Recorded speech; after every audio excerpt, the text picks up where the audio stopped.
Time really does fly. In 2019, the Beauty and the Biz podcast was created to talk about the business and marketing side of plastic surgery, and it's been a great ride. So it's fascinating to hear how every practice is so unique and they run differently because each surgeon is different in their beliefs, their perceptions, their understandings, and past experiences. Now, the majority of surgeons I interview are in solo practice, so they have the freedom to build and control their practice as they see fit. However, there's a flip side to that. It can be a lonely experience. You live in your own myopic world with no one to bounce ideas off of, so you can easily lose perspective and waste time and money guessing what to do next to grow your practice. There's also a lot of fear around financial failure. Now, even though you've had years of training to be a surgeon, you have not had equal amounts of training on running a business, leading a team, managing staff, working with fickle cosmetic patients, and of course, marketing yourself in an uber competitive marketplace. That's why the Beauty and the Biz podcast came about. It's a resource for you to learn from others who have been there and done that. Their challenges, opportunities, insights, mistakes, and wins. I did the top 10 takeaways from the first 100 podcasts on episode 100 that you may want to go back and listen to since it's full of good stuff.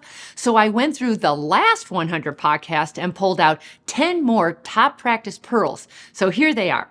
Top practice pearl number 1, build a brand you're proud of. Now, branding is your persona. It's how you present you and your practice to the world. It's how you build connection with prospective cosmetic patients. It's the way you've seen through their eyes. It tells prospective patients what to expect from you in terms of quality, service, results, and price. So branding is much more than just your logo and your website. It's your story, who you are, where you came from, why you became a surgeon, what you stand for, as well as your core beliefs and values. It's also your vision and your mission statement on your website that you and your team actually live by consistently. It's your reviews, your social media, before and after photos, and your streamlined processes. It's all facets of your practice representing you, including location, office, furniture, and all the details count. It's your hair, clothes, shoes, as well as your staff's hair, clothes, and shoes, and so on. The point is to be who you want to attract. So if you don't want price shoppers who haggle with you, invest in your own high-end brand to attract high-end patients. It's that simple. Now, top practice pearl number 2. Don't hope for new patients, market for new patients. A successful cosmetic practice is not happening by accident or by luck. They are doing something to make that happen.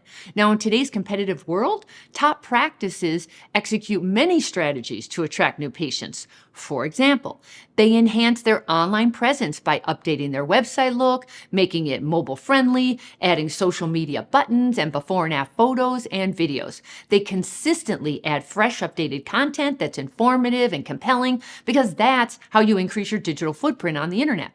They open their mind and they embrace new marketing strategies such as Instagram Reels, YouTube Shorts, and Facebook Lives, since video is hot now. They have a marketing team of one or a whole agency with a good video editor they meet with regularly to plan and create content. So they're active on social media.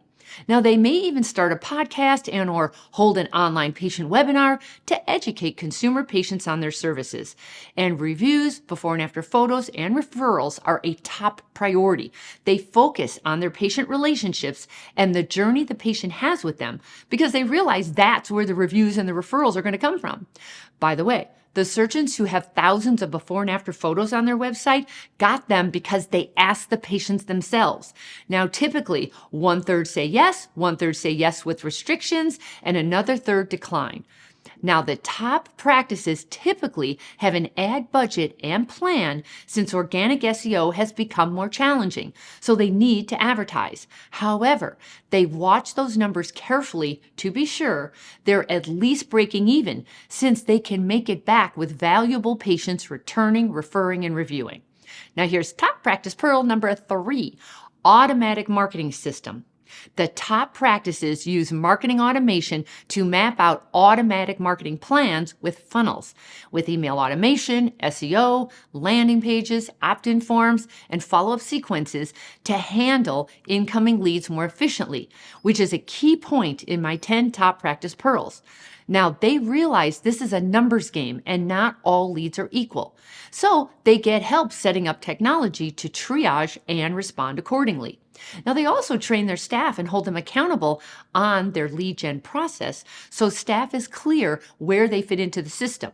This also frees up the staff to focus on priority leads and great customer service. Now, before I go on, I want to comment on these first 3 pearls. Branding, advertising, and marketing costs money.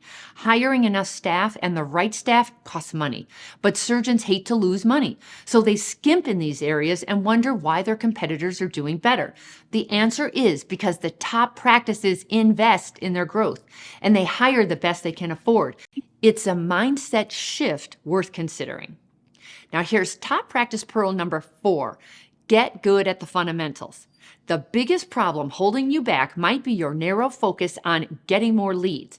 You might be throwing a ton of money at SEO, Google AdWords, social advertising, and directories, or you're spending a ton of time creating content for your Instagram and Facebook followers. Yes, it's exciting to get lots of leads and comments, but here's the kicker. Leads are only one part of it. These leads need to be converted because if you can't monetize these leads, then you're just throwing money down the drain, which is a key point in my top 10 practice pearls. The top practices know this, and they focus on all 5 key areas to attract and convert patients. Now, that includes lead generation, converting callers to appointments, converting appointments to procedures, and then ensuring the patient is comfortable throughout the process and gets a good result. So they become a raving fan who refers, reviews, returns, and shares you on social media. That's how you build a practice flywheel that keeps your practice humming along. So instead of buying a new $150,000 laser and hoping new patients flock to it, you fix your phones and you train your coordinator to convert consults to give yourself an extra $500,000 plus raise because you're not losing high-value patients trying to give you money. So here's top practice pearl number 5. Surround yourself with A players. Staffing issues will always be one of the biggest challenges when running a cosmetic practice. Mishires cost you a fortune in time, money, and sleepless nights, and bad mojo in the office, which is a key point. So on the other hand, A players will produce more than 3 of the mishires, so the top practices spend more time finding, training, and retaining top producers than fiddling with those who are not up for the challenge. They get the right people on the bus and in the right seats. They give them the right tools to do their job quickly and efficiently, and then they hold them accountable with metrics and with evaluations.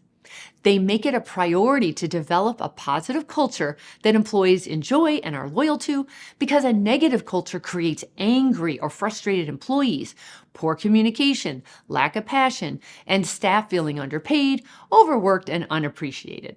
Now, they treat staff as a revenue-generating asset rather than an overhead cost because they know their staff is their differentiator. They also acknowledge and recognize their staff with perks, with bonuses, and fun. Top practice pearl number 6, predictable revenue streams.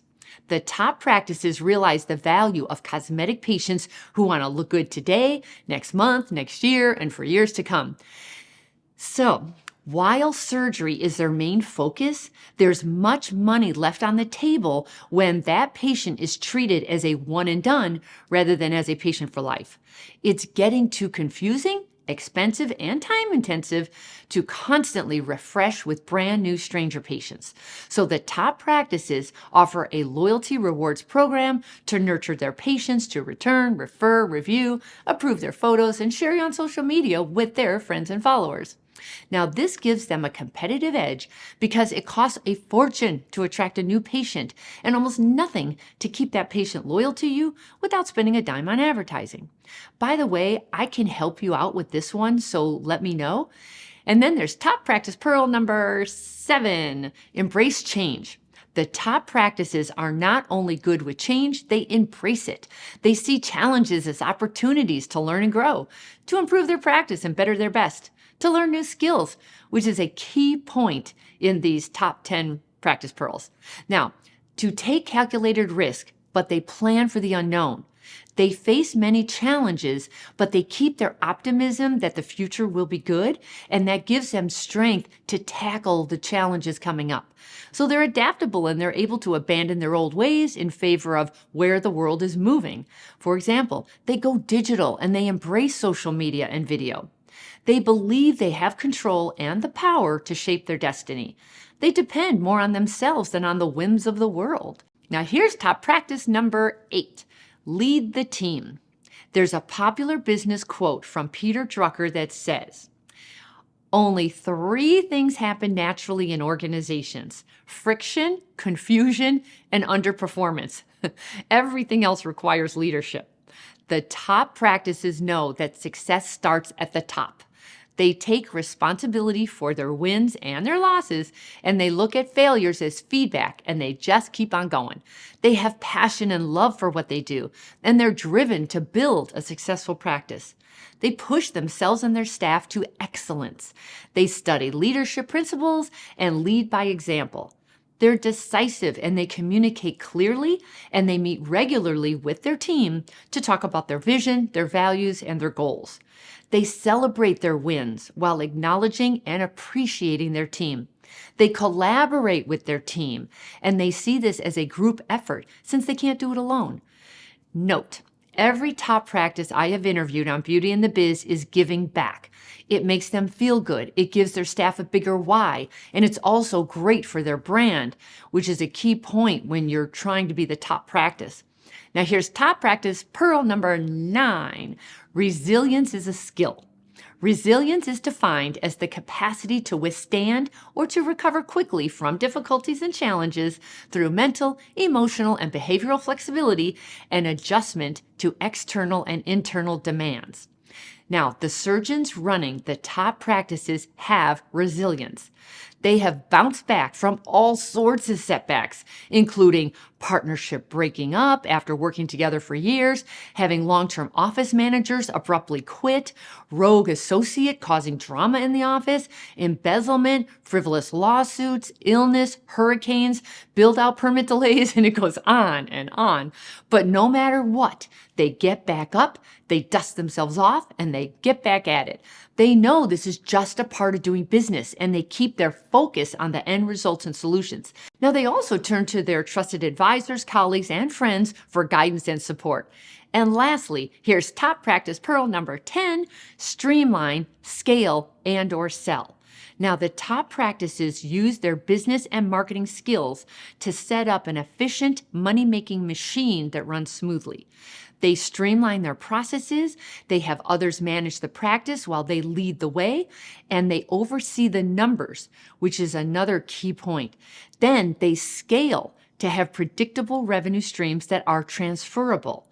They set up profit centers and bring on other revenue producers to build value and revenues that are not dependent on them. Because the surgeons in the top practices are thinking ahead. They ask early, how do I get off this treadmill and get my equity out when it's time? They plan to have enough money to retire well and not have to step down in their lifestyle. But oftentimes, their income is their lifestyle. Their assets become their wealth. But they discover you make it on equity, not on income. So they find investments that build their equity that is not dependent on them. Now, the current trend is private equity coming into plastic surgery practices and consolidating administrative areas such as payroll, HR, benefits, hiring, negotiating, purchasing contracts for economies of scale, and so on. The practices that join the group build up their value by decreasing their overhead cost and streamlining their processes for increased efficiency. So they build equity to secure their future. Now, you want to stay tuned since I'll have more guests on Beauty and the Biz talking about this so you know your options. And there you have it, the top 10 practice pearls I gleaned from the surgeons I interviewed in the last 100 episodes.